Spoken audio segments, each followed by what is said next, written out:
अब अमरीकी इंतखाबात के बाद अगर डोनाल्ड ट्रंप इक़्तिदार में आ जाते हैं तो क्या वो इसराइल के साथ इस नहज पे मामलात को लेके जाएंगे कि इसराइल जंगबंदी की तरफ जाए, और अगर जंगबंदी हो जाती है तो उसके बाद मुस्लिम ममालिक के साथ क्या ताल्लुकात में बेहतरी आपको नज़र आ रही है, स्पेशली सऊदी अरब के साथ?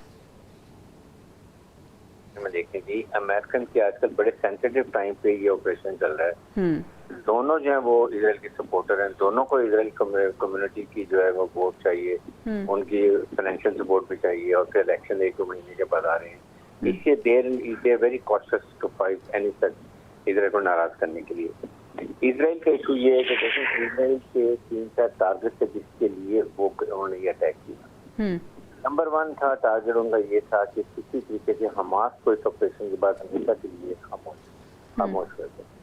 नंबर 2 के किसी तरीके से पहले सिर्फ इतना जुल्म परवेज करो, इतना इंफ्रास्ट्रक्चर तबाह करो, इतना उनको नुकसान जानी माली पहुंचाओ कि वो मजबूर होकर गाजा खाली करके जॉर्डन और इजिप्ट में चले गए। नंबर 3 उनका मेन टारगेट था कि अपने जो हमारे कैदी उनके बने हुए हैं उनको वापस लाए। ये बहुत बड़ा बैकलैश है जिसमें वो मिजरेबली फेल हो चुके, और उसमें आप देखेंगे उन इजराइल के अंदर कितनी उनकी आवाम इनके खिलाफ खड़े हुए हैं। तकरीबन 8-9 लाख लोगों ने माइग्रेट किए नॉर्दर्न इजराइल से, जब वहाँ पर जाके अटैक करते हैं हिजबुल्लाह भी।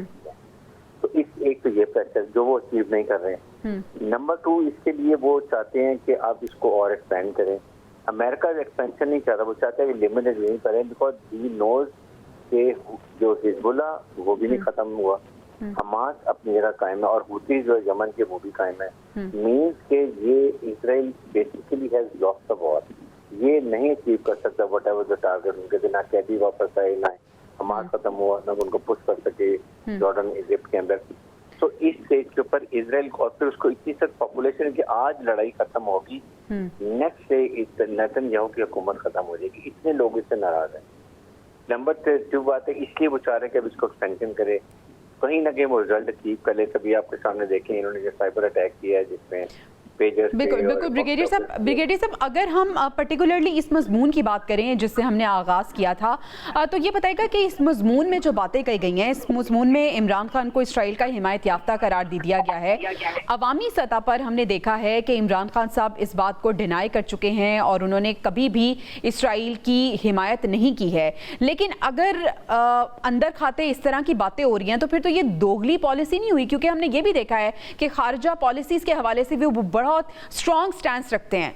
तो एक्चुअल सिचुएशन है क्या धोखा दिया जा रहा है आवाम को और अंदर खाते बात कुछ और चल रही है? देखिए, बाने पीछे की कोई पॉलिसी का पता नहीं चलता। अगर आपको याद हो, सुबह कुछ कहते हैं कि make the U turn, next से कोई और उनके हालात होते हैं। पहले आपको याद होगा कि उसके बारे में जो बात करते थे साइबर के बारे में, जो वो साइबर के बारे में, फिर उन्होंने कहा ये नहीं, ये गलत है, मुझे अमेरिका से कोई गिरा नहीं था।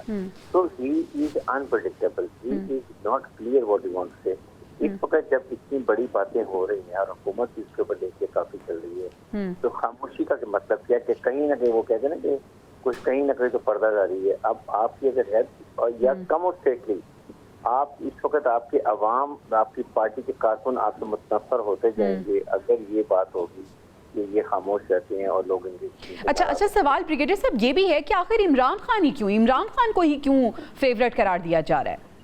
देखें, उसमें वजह यह है कि जो पॉलिटिकल लीडर सबसे स्ट्रांग होगा, जिसके साथ पॉपुलेशन होगी, लोग अवाम साथ होंगे, तो वो he can take strong decision. और ये डिसीजन लेने के लिए you need to have very strong party leader, और जिसको पूरी अवाम की सपोर्ट हासिल हो।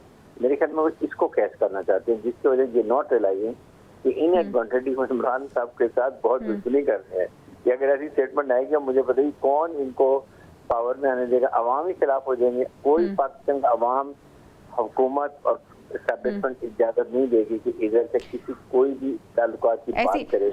ऐसे ही है। हाकानी साहब, आपको भी लगता है कि अगर ये बात सच साबित हो जाती है या ये बात हो ही रही है तो पाकिस्तान तहरीक इंसाफ को इससे नुकसान होगा और सियासी मुखालिफिन के लिए तुर्क का पता साबित होगी?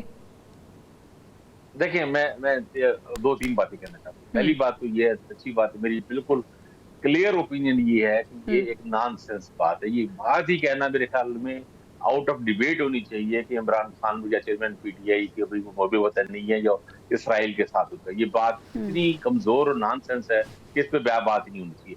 दूसरी बात मैं आपको कहना चाहता हूँ, ये बात आप ध्यान में रखें, इस वक्त इससे पहले टाइम ऑफ इसराइल को पाकिस्तान में कितने लोग जानते होंगे? मेरे नहीं ख्याल के 1000 बंदे भी जानते होंगे। जब वो ब्लॉग छपा उसके बाद लाखों हिट्स हुए। इस वक्त इमरान खान एक ऐसी पर्सनैलिटी है कि जब उनका नाम किसी भी हवाले से किसी कंट्रोवर्सी से खास लिंक होता है, वो जो अखबार या मैगजीन जो उसकी वेबसाइट पर लाखों या मिलियंस ऑफ हिट्स आते हैं। ये बात बिल्कुल हकीकत। इसी वजह से जब उनका जेल में भी इकोनॉमिस्ट में मजमून छपा, एक बंदा जेल में है, वो उसने किस तरह भिजवाया, पूरा कुछ चीजें गई नहीं की, इकोनॉमिस्ट ने उस पर स्टैंड किया, बल्कि बार बार वो उसको ट्वीट करते रहे, रीट्वीट करते रहे ताकि मजीद ट्रैफिक ले। तो ये भी हमें ध्यान में रखनी चाहिए। अब इस तरह देखें ना, कल को अब आपको लगता है कि इसीलिए खामोशी इख्तियार की हुई है कि उन्हें लगता है कि ये इम्पोर्टेंट नहीं है? नहीं, मैं आपसे एक सवाल पूछना चाहता हूँ। एक सवाल ये है, किसी भी मुल्क पे, इंडिया में, इसराइल में, किसी भी मुल्क के किसी छोटे से अखबार में, किसी तीसरे से वहां पे अखबार में मियां नवाज शरीफ के बारे में इस तरह के एलिगेशन छप जाए, मुल्ला फजल रहमान के बारे में छप जाएगा, या किसी पाकिस्तानी किसी और शख्सियत के बारे में छप जाए, तो आप तो क्या हम उस शख्सियत को आप उसमें खड़ा कर देंगे, कटहरे पे खड़ा कर देंगे कि भाई ये मजमून इंडिया में छपा हुआ है कि नवाज शरीफ तो भाई इंडियन एजेंट है, तो आप नवाज शरीफ पे पोशाड़ कर देंगे, नवाज शरीफ इंडियन अखबार में, इंडियन रसाले में, थर्ड क्लास से वहां पे या किसी अखबार में या मैगजीन में छपा। भाई ये ऐसा नहीं होता। कौनी साहब, किसी भी चीज का कॉन्टेक्स्ट भी होता है ना। अगर हम इमरान खान साहब की बात करें तो उनका गोल्डस्मिथ फैमिली के साथ उनके बड़े रिलेशंस हैं, और गोल्डस्मिथ फैमिली सियासी तौर पे बड़ी रिलेटेबल है इसराइल के साथ। जी देखें, बात वो उनकी फैमिली देयर है, उनके इन लॉज थे ना, फैमिली थी, और वो जो उनकी एक्स वाइफ थी, उस एक्स वाइफ का, जमाइमा खान का, पाकिस्तान के साथ कितना भरपूर रहा है। ड्रोन पे उसने बाकायदा यहाँ की डॉक्यूमेंट्री बनाई। अमरीकी ड्रोन अटैक यहाँ पे हो रहा है, तो जमाइमा को क्या पड़ी यहाँ आके आने की? अगर वो खास तौर पे इसराइली उनकी फैमिली है तो उसे क्या पड़ी अमरीका के खिलाफ जाके उसने आपने वो देखी? अगर आप देखें तो बहुत इंप्रेसिव डॉक्यूमेंट्री पाकिस्तानियों के लिए बनाई है जमाइमा खान ने। जगह जगह उसकी ट्वीट्स हमेशा पाकिस्तान के हक में होते। तो ये दो तरफा एक रिलेशन होता है, तो ऐसी ये बात नहीं है। दूसरी बात ये है कि एक लेगेसी होती है, मतलब प्राइम मिनिस्टर आने एक बंदा 3.5 साल प्राइम मिनिस्टर आए, आप गूगल करें, अभी करें, 1 मिनट के अंदर आपको कम से कम 50 statements, official statements prime minister of Pakistan के जब वो था, स्टेटमेंट आ जाएगी कैटेगोरिकली कि हम बिल्कुल इसराइल के साथ ताल्लुक नहीं बनाएंगे जब तक फलस्तीन का मसला हल ना हो, क्योंकि कायद-ए-आज़म ने कहा। कौनी साहब, बात तो यही है ना कि ही इज इम्पोर्टेंट इनफ कि उनके बारे में अगर थोड़ी सी भी कोई बात हो रही है तो वो हाईलाइट हो रही है। ब्रिगेडियर साहब, ये बताइएगा, आपको लगता है एक र्यूमर ये भी है कि अमेरिका और बरतानिया एक लॉबी बना रहे हैं और लॉबिंग के तहत जो है वो मामलात आगे जाएंगे? बिल्कुल, देखें, ये तो कोई डाउट नहीं है ना कि आपके सामने गोल्डस्मिथ फैमिली का बहुत ताल्लुक है, और सेकंड ये कि इजराइल लॉबी जो है वही एक ऑपरेट कर रही है। ये लेटर भी अशाद भी वही करवा रहे हैं, इसलिए कि दे वांट कि किसी तरीके से भी यहाँ पर वो पार्टी पाकिस्तान में आए हुकूमत में जिसके साथ आवाम हो, और वो जैसे होता अचानक फैसला करते हैं, अनप्रेडिक्टेबल, लाइक ट्रम्प। इसी तरह इमरान खान साहब का भी ये पानी पीजिएगा, तो ऐसी आके कहीं वो ऐसा स्टेप ले जाएं जो कि उनको फेवर हो। हमेशा के लिए जो थ्रेट उनको मुसलमानों की तरफ से तो है इतना ज्यादा नहीं है, लेकिन being a nuclear country and Islamic country, और उसके बाद बेस्ट मिसाइल टेक्नोलॉजी मॉडर्न, जिसमें इंडिया और इजराइल हमारे 1 इंच की रेंज के अंदर है उनके, ये सबसे बड़ी उनकी मुखालफत पाकिस्तान के लिए। इसीलिए वो आप देखेंगे इंडिया भी जो है वो इजराइल के साथ जाके अब वही कुछ कर रहा है जो कश्मीर में जो इजराइल करता है पैलेस्टाइन में, वो वहां पर शुरू कर दिए।